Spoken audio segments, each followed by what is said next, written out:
Good afternoon, everybody. My name is Johnston, and today we're going to look at future gravitational wave detectors to see if they will be too hot to sample the universe. For many of us, the night sky is akin to a black box that we use to abstract or explain some of the mysteries all around us. The output of this box is twofold, in the humbling and also in the curiosity.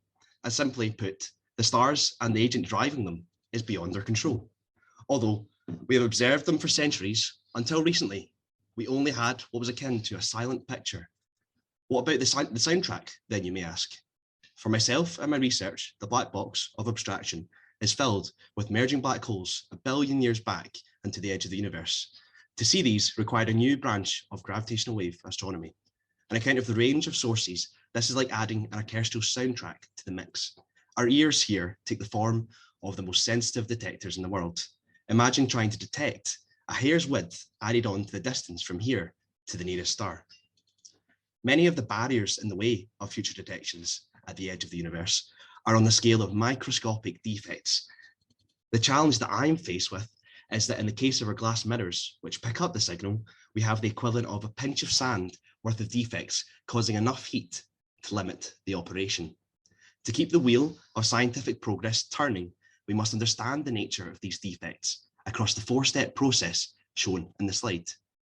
At the top right, we start with production, where we pull the mirror from a 1,000-degree crucible.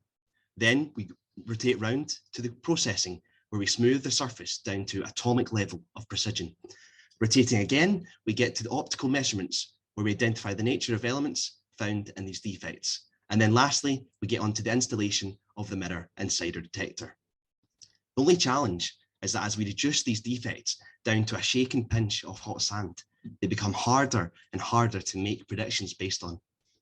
My thesis then, in a black box, will look to alleviate this defect problem as the mirrors scale by changing the recipe from temperature, ingredients, and filling to demonstrate that future gravitational wave detectors are indeed not too hot to sample.